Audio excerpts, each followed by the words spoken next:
I'm looking at James's smile when the champagne bottle slips from his hand. It's Friday, 4:17 p.m., and I just walked through the door of our campus apartment with takeout from his favorite Thai place. I'm still buttoning my cardigan. I changed in the car, threw my other blouse and my gym bag in the trunk. There's a hickey under my collar that I'll deal with later. Did we win? I'm asking because James has been sitting by the phone since 3 o'clock, and I can see the champagne bottle he bought last week sitting on the counter.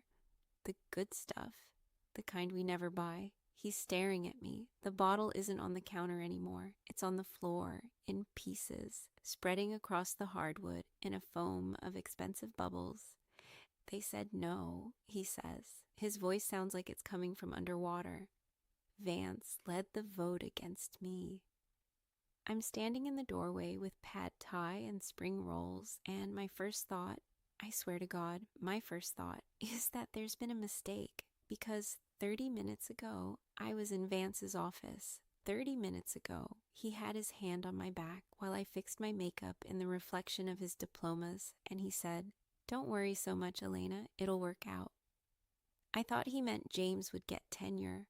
I was wrong about a lot of things, but let me start from the beginning. Let me tell you how I became the woman who destroyed her husband's career while trying to save it. How I thought I was playing chess when I was really just setting fire to everything we'd built. Let me tell you how I slept with my husband's mentor for 2 years, thinking I was protecting him. 6 years ago, James accepted the position at the University of Chicago, assistant professor of history, tenure track. It was everything he'd worked for. His PhD from Yale, 3 years of postdoctoral work, publications in the right journals. He was 30 years old, and his whole career was ahead of him. We'd been married for 2 years when he got the job. I was 27, working as a librarian at the university library. It wasn't glamorous, but I liked it. I liked the quiet, the order, the smell of old books. And I loved that we were on the same campus, that we'd meet for lunch in the quad, that we were part of something bigger than ourselves. Those first few years were good. James was excited about his research. He studied labor movements in the early 20th century. The kind of history that mattered, he said. History that was about real people. He taught 3 classes a semester, spent his evenings writing, presented at conferences twice a year. I was proud of him. I was proud to be his wife, to be the person he came home to be part of his journey. But tenure track is brutal. I didn't understand that at first. I thought it was just a job, just teaching and research. I didn't understand the pressure, the constant evaluation, the way your entire life's work gets judged in a single vote after 6 years. James explained it to me once in year 3. We were in bed, and he couldn't sleep. "It's up or out, Elena," he said. "If I don't get tenure, I'm done.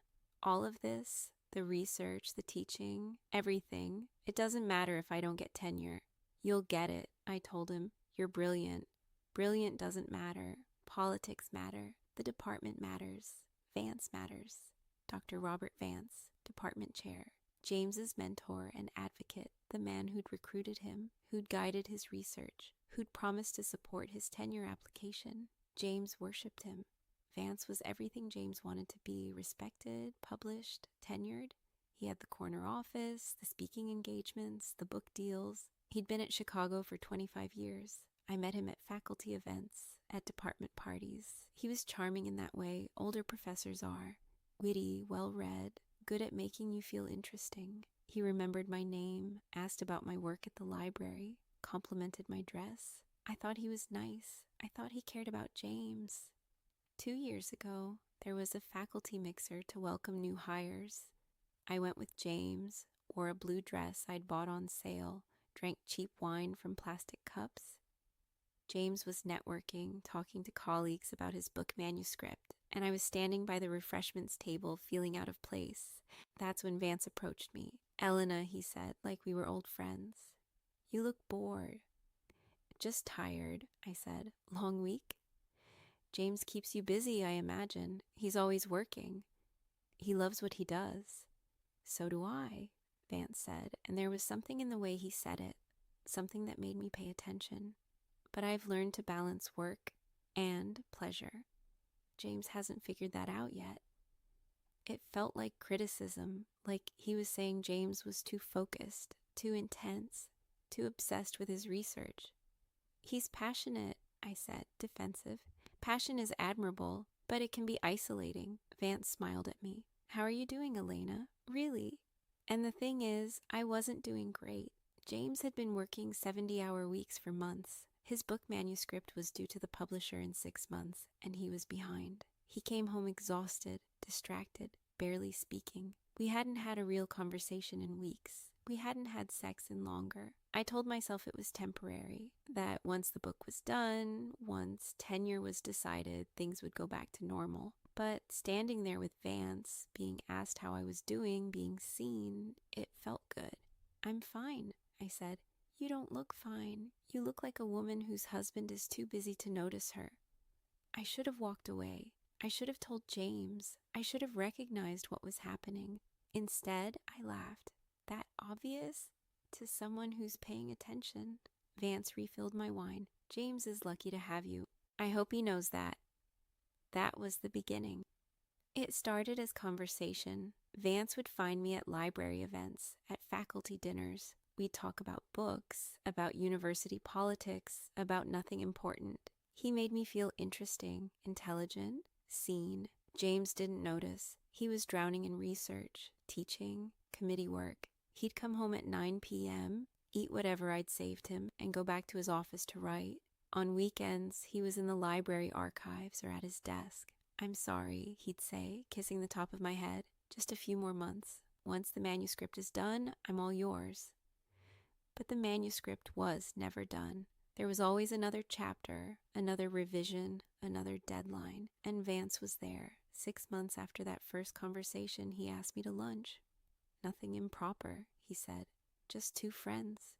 You look like you could use a break from the library. We went to a bistro off campus. He ordered wine, told stories about his early career, asked about my life before James. He was funny, attentive, charming. He made me feel like I mattered.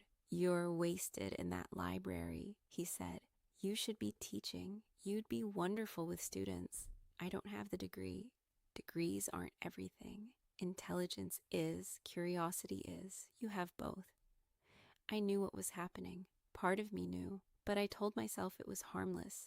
Just lunch, just conversation, just attention from someone who saw me as more than James Miller's wife. The affair started 4 months later. I'm not going to describe how it happened, the specific moment when lunch became something else. You know how these things go. Enough wine, enough compliments, enough feeling invisible in my own marriage. Vance kissed me in his office after a department reception. James was in Boston at a conference. I'd stopped by to drop off some books Vance had requested, and he poured us both bourbon, and we talked about everything except what we were doing. You deserve better than this, he said, and I knew he meant James's neglect. My loneliness, the way I'd made myself small to fit into his academic life. I love him, I said. I know you do. But does he love you back? Or does he love his career more? I didn't have an answer. That night, I crossed a line I knew I could never uncross. I made a choice I knew was wrong, and I told myself it didn't matter because James would never know. For 2 years, I lived a double life. With James, I was the supportive wife. I brought him coffee while he worked, asked about his research, listened to his anxieties about tenure. I told him he was brilliant, that Vance believed in him, that everything would work out. With Vance, I was someone else. I was Elena who mattered, Elena who was interesting, Elena who deserved attention. We met in his office, always after hours, sometimes in hotels when he was at conferences, never at our apartment, never anywhere James might find out. And I told myself I was protecting James, that he needed to focus on his work, that my affair didn't hurt him because he didn't know about it, that what he didn't know couldn't harm him. I told myself a lot of things, but here's the truth. Somewhere around month 8, I started thinking about strategy, about leverage, about the fact that I was sleeping with the man who would ultimately decide my husband's career. I didn't start the affair for that reason. I swear I didn't. But once it was happening, once I realized the power dynamic, I convinced myself it could work in James's favor. You'll support his tenure case, right? I asked Vance once, tangled in hotel sheets after a conference in Milwaukee. Vance laughed, kissed my shoulder. Of course, James is a strong candidate. But you'll advocate for him? Make sure the committee votes yes? Elena, I'm his mentor. I recruited him. Of course I'll advocate for him. He pulled me closer. Why are you worried? Because it's his whole life. If he doesn't get tenure, he'll get tenure. You have my word. And I believed him. I wanted to believe him. Because if Vance supported James, then my affair wasn't just selfish. It was strategic. It was protecting my husband. It was ensuring our future. I was an idiot. 18 months into the affair, James submitted his tenure dossier. 300 pages of documentation, his book manuscript, publications, teaching evaluations, letters of recommendation, committee service. 6 years of work, condensed into a binder. This is it, he said the night he turned it in. We were in bed, and he looked more relaxed than I'd seen him in months. Now we just wait. The tenure committee would review his case over 6 months. They'd read his work, interview him, deliberate. Then they'd vote. Yes or no, tenure or termination. James was confident. Vance says my case is strong. He thinks it's a lock. I smiled, held his hand, told him I was proud of him. And the next day, I met Vance in his office. Thank you, I said, kissing him, for supporting James. Vance pulled away slightly. He looked uncomfortable. Elena, we need to talk about that. About what? About the optics. About what happens if someone finds out about us. My stomach dropped. No one's going to find out. But if they did, if someone saw us, if there were rumors, it would look like favoritism. Like I'm supporting James because of you. But you're supporting him because he's qualified. I know that. You know that. But the committee won't see it that way. Vance sat down, suddenly serious. If our relationship comes out, they'll investigate. They'll question every decision I've made regarding James. They might overturn a tenure vote if they think it was influenced by personal relationships. So, what are you saying? I'm saying I have to be careful. I can't be seen as advocating too strongly for James. But you're his mentor. You recruited him. Of course you'd advocate for him. And if someone discovers we're sleeping together, that advocacy looks like corruption. Vance took my hand. I care about you, Elena, and I care about James. But I also care about my reputation, my position. If this comes out, I lose everything. I felt cold. So you won't support him? I didn't say that. I'm saying I have to be strategic. I'll do what I can, but I have to protect myself. I should have seen it then. Should have realized what he was really saying, that when push came to shove, Vance would choose himself, that my affair hadn't secured James's future. It had endangered it, but I didn't see it. I told myself Vance was being cautious, professional, that he'd still do the right thing. I told myself we were safe. The final 3 months before the tenure vote were brutal. James was a wreck, anxious, obsessive, barely sleeping. He'd wake up at 3 a.m. and check his email, looking for any indication of how the committee was leaning. Vance says it's going well, he'd tell me, trying to convince himself. He says the committee is impressed with my book. I'd hold him, tell him everything would be okay, and then I'd meet Vance, looking for reassurance.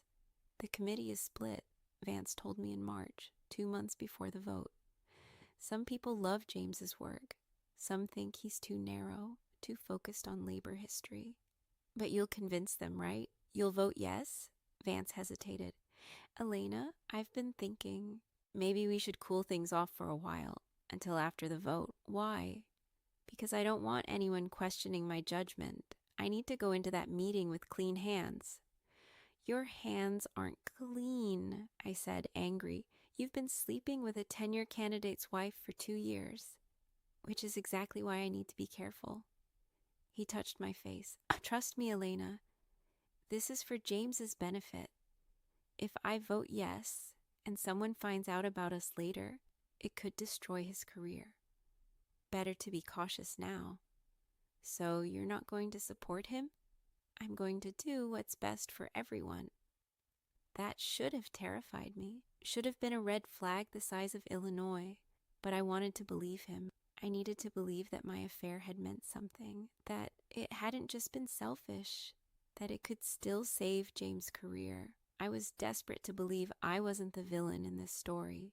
And the tenure committee met on a Friday in May. James had been told the vote would happen between 3 and 5 p.m. He'd get a phone call afterward with the decision. I went to work that morning like it was a normal day, shelved books, helped students find sources, ate lunch in the break room. But at 2:30, I got a text from Vance, come by the office, before the meeting. I shouldn't have gone. I should have stayed at the library, gone home to James, been there when he got the call. Instead, I drove to the humanities building, parked in the back lot, took the stairs to Vance's office. He was wearing a suit, unusually formal. The tenure committee meeting was in an hour. "Elena," he said, closing the door behind me, "I'm glad you came." I kissed him, tried to make it normal, tried to pretend this was just another afternoon, but Vance pulled away. "We need to talk." "About what?" "About today, about the vote." My heart was pounding. "You're going to support him, right? You promised." "I've been thinking about what's best for James, for the department, for everyone involved." "What does that mean?" Vance sat down behind his desk, suddenly distant. "It means I have to consider all the factors. James is a good scholar, but is he tenure material? Does he have the kind of career that will elevate the department?"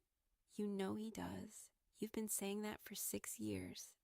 I've been his mentor for 6 years, which means if I vote yes, people will question my objectivity." "So you're not going to vote yes?" "I'm going to vote according to what's best for the department." I felt sick. "Vance, you promised. You said you'd support him." "I said I'd do what I could, but I can't risk my reputation, my position, to save a candidate who might not be strong enough on his own merits." "He is strong enough. You know he is." "Then he'll get tenure without my vote." Vance stood up, checked his watch. "I need to go. The meeting starts in 30 minutes. I grabbed his arm. "You're doing this to protect yourself. Because if you vote yes, and someone finds out about us, it looks like favoritism." "Exactly. Which is why I have to vote no, to prove that our relationship didn't influence my judgment." "But it is influencing your judgment. You're voting against him because of me." Vance removed my hand from his arm, gently but firmly. "I'm voting according to my professional assessment. What happens between us is irrelevant. You're going to destroy his career to save your own." "I'm being strategic, Elena. Something you should have considered before you started sleeping with your husband's boss." He opened the door. "You should go. If someone sees you here, it'll raise questions." I stood there in his office, my blouse still wrinkled from where he'd kissed me 20 minutes earlier, and I realized what I'd done. I hadn't protected James. I'd given Vance a reason to destroy him. I drove home in a daze, changed my shirt in the car, threw the other one in my gym bag in the trunk, picked up Thai food because James had asked me to, because he wanted to celebrate, because he thought today was going to be the best day of his life. When I walked in the door at 4:17 p.m., James was sitting on the couch with his phone in his hand and champagne on the floor. "They said no," he whispered. "Vance led the vote against me." I couldn't breathe. I couldn't think. All I could say was, "There must be a mistake." No mistake. The dean called, said the committee voted 5-2 to deny tenure. Vance argued that my research was too narrow, that I hadn't demonstrated sufficient impact in the field. James looked up at me, and his face was destroyed. He was my mentor, Elena. He recruited me. He read every draft of my book, and he stood up in that meeting and said I wasn't good enough. I put down the takeout. I sat next to him on the couch. I held his hand and told him I was sorry, told him it didn't make sense, told him we'd figure it out. And the whole time, I knew exactly why Vance had voted against him. I knew it was my fault. The university gives you a year when you're denied tenure, 1 more year to finish out your contract, to find a new job, to pack up your office and leave. James spent the weekend in shock. He didn't eat, didn't sleep, didn't talk. He just sat at his desk, staring at his manuscript, trying to understand what had gone wrong. "I should have published more," he said Sunday night. I should have networked better. You did everything right, I told him. Obviously not, or I'd have tenure. Monday, he went to campus to talk to Vance, to understand, to get feedback. I stayed home. I couldn't face Vance, couldn't face what I'd done. When James came back, he looked even worse. Vance says my work is solid, but not exceptional. He says the committee felt I was too focused on one area, that I hadn't demonstrated breadth. James sat down heavily. He apologized for not being more direct earlier. Said he'd hoped I'd broaden my research, but I'd been too committed to my book to pivot. That's bullshit, I said. You wrote the book he told you to write. He says he gave me guidance, but ultimately it was my decision, my failure. I wanted to scream, wanted to tell James the truth, that Vance hadn't voted based on scholarship, that this was about self-preservation, that I was the reason he'd lost everything. But I didn't, because telling him would destroy him even more. So I held him, told him we'd get through this, told him he'd find another position, and I hated myself. For 3 weeks, I lived in a fog of guilt and secrecy. James applied for jobs, reaching out to contacts, sending his CV to smaller universities. He was devastated, but trying to move forward. I avoided Vance completely, ignored his texts, didn't go to his office. I couldn't stand to look at him, knowing what he'd done. Then, on a Friday night, James went to a department happy hour. I told him not to go, told him he didn't owe those people anything, but he insisted. I need to keep networking, he said, for job prospects. He came home drunk, not falling down drunk, but loose, uninhibited, and he was crying. What happened? I asked, helping him to the couch. Talked to Morrison, from the committee. James wiped his eyes. He was drunk too. Said he was sorry about the vote. What else did he say? Said it was strange. Said Vance had always been my biggest supporter, and then at the meeting he completely flipped. Said Vance gave this whole speech about how tenure was about more than scholarship. It was about trust and integrity and departmental fit. James laughed bitterly. Morrison said it felt personal, like Vance had a reason to want me gone. I felt cold. Did Morrison say why? No, just that it was weird. James looked at me and his eyes were red. Do you think Vance had a reason to get rid of me? I should have told him then, should have confessed everything.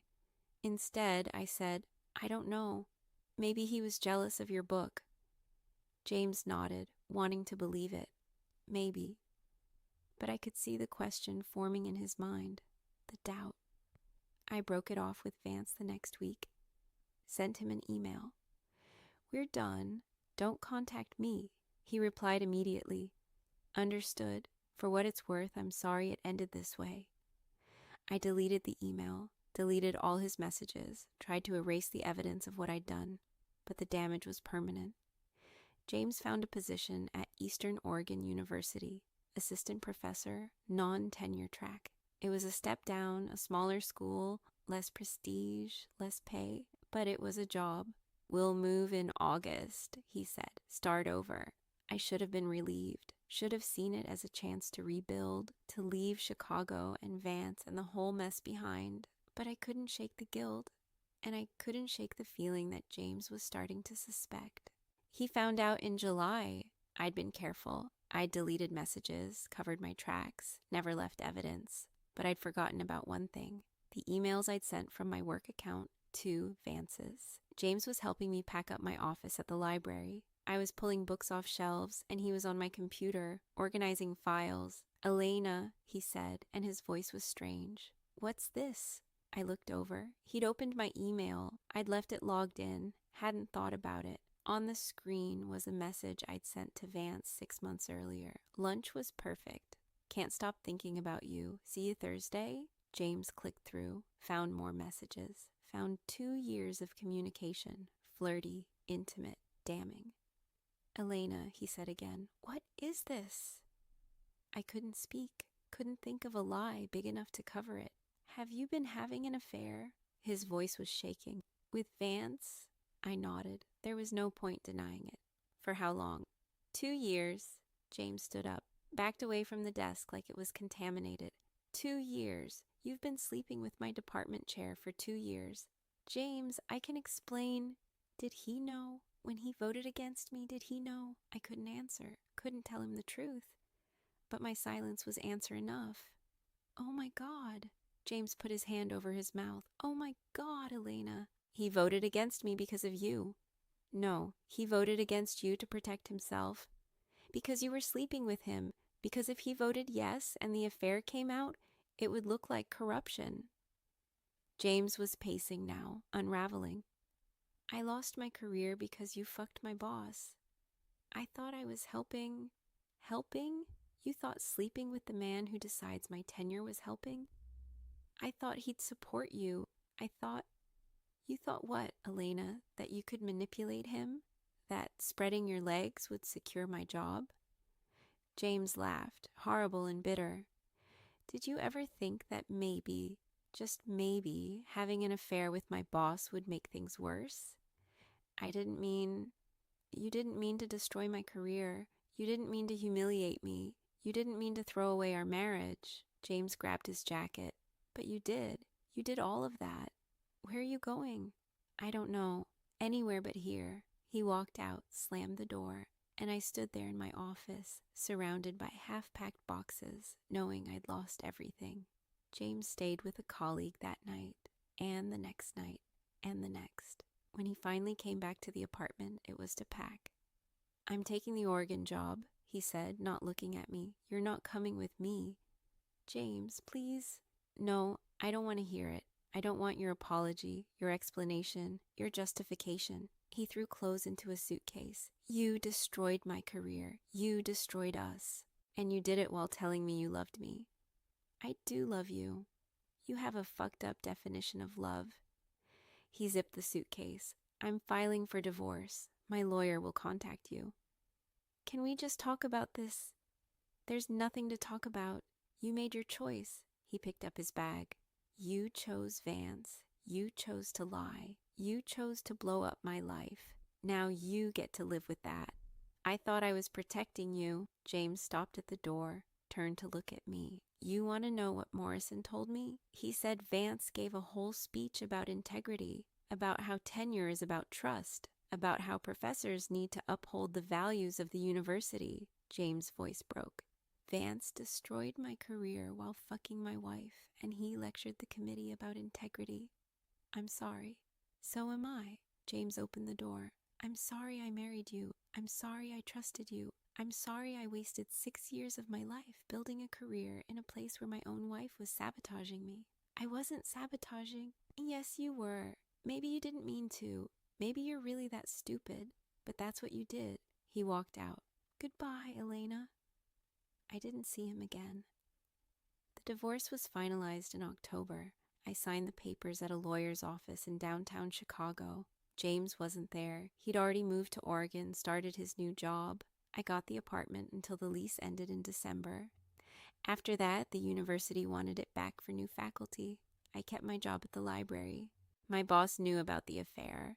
Everyone knew, eventually. Word spread through the department, then the campus. I became that woman, the one who'd slept with the department chair and destroyed her husband's career. People stopped talking to me. Colleagues avoided me in the break room. I ate lunch alone, worked alone, went home alone. Vance avoided me too. He'd gotten what he wanted, his reputation intact, his position secure. The affair was a rumor, not a scandal, because James had left quietly. No investigation, no formal complaint.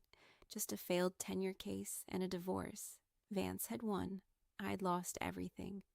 In November, I saw James' name on a book cover at the campus bookstore. His manuscript had been published, The Dignity of Labor, Workers' Movements in Early 20th Century America. I bought a copy, read it in one sitting. It was brilliant, devastating, exactly the kind of scholarship that should have earned him tenure. On the acknowledgments page, he thanked his advisors, his colleagues, his friends. My name wasn't there. The dedication read, "For those who believed in this work when I couldn't, you know who you are." I wasn't one of them. I moved out of the campus apartment in December, found a studio in Pilsen, the kind of place I could afford on a librarian's salary. No more faculty housing, no more university community, just me and my choices. I tried to date, met a guy on an app, went to dinner. He was nice, normal, asked about my work. I'm a librarian, I said. Cool, where? University of Chicago. Oh, nice. My friend teaches there, history department. Do you know James Miller? I left before the appetizers came. James is doing well. I know because I looked him up. I shouldn't have, but I did. He's still at Eastern Oregon. He's dating someone, a professor in the English department. Her name is Kate. She looks kind, smart, normal. She looks like someone who wouldn't destroy his career. His book is getting great reviews. He's giving talks, writing articles, building the career he should have had at Chicago. He's happy. He's better off without me. I ran into Vance once, last spring. I was at a campus event, some library fundraiser I couldn't get out of, and he was there with his wife, a woman I'd seen in photos but never met.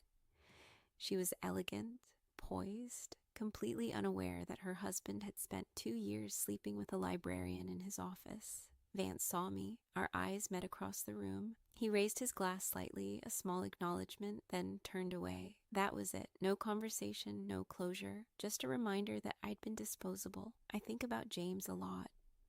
About the moment I walked in the door with Thai food, asking if we'd won. About the champagne on the floor, the look on his face when he realized what I'd done. I think about how I told myself I was helping him, how I convinced myself that sleeping with Vance was strategy, was leverage, was love. I think about how stupid I was, how arrogant. I destroyed a good man's career because I was lonely, because I wanted attention, because I thought I could manipulate the system in his favor. And the worst part, the part that keeps me up at night, is that it was my affair that cost him tenure. Not his scholarship, not his teaching, not his merit. Just the fact that his wife was sleeping with the department chair, forcing that man to vote no to cover his own ass. James was right. He lost his life's work because of me. Because I thought I was playing chess when I was really just setting everything on fire. I'm still in Chicago, still working at the library, still living in that studio in Pilsen. I don't date much. Don't trust myself with relationships. Don't trust my judgment. Sometimes I see his book in stores, on syllabi, in library requests. The Dignity of Labor by Dr. James Miller. I always think about the irony, about dignity, about labor, about how I destroyed both. James wrote a novel 2 years after the divorce. It was fiction, he claimed, but anyone who knew the story could see the truth in it.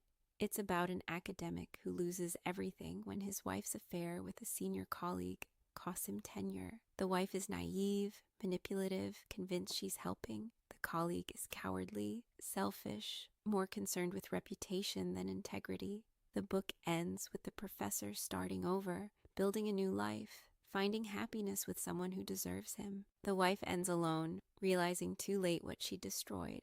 I read it in a bookstore on Michigan Avenue last month. Stood there for 2 hours, reading the whole thing, crying in the aisle. The last line gutted me. She thought she was saving him. She was wrong. I'm 36 now. 3 years since the divorce. 3 years since I destroyed everything. People ask me sometimes if I've learned from it, if I've grown, if I understand what I did wrong. I understand. I understood the moment James walked out the door. But understanding doesn't fix anything, doesn't give him back his career, his marriage, his trust. It just means I get to live with the full weight of what I did. I slept with my husband's department chair, thinking it would help his tenure case. Instead, I gave that man a reason to vote no, to protect himself from the scandal of favoritism. I destroyed James's career while trying to save it. I was that arrogant, that stupid, that selfish, and now I'm the woman alone in a studio apartment, watching her ex-husband's success from a distance, knowing she'll never be part of it. I thought I was protecting him. I was destroying him. That's who I am. That's what I did. I have to live with that now.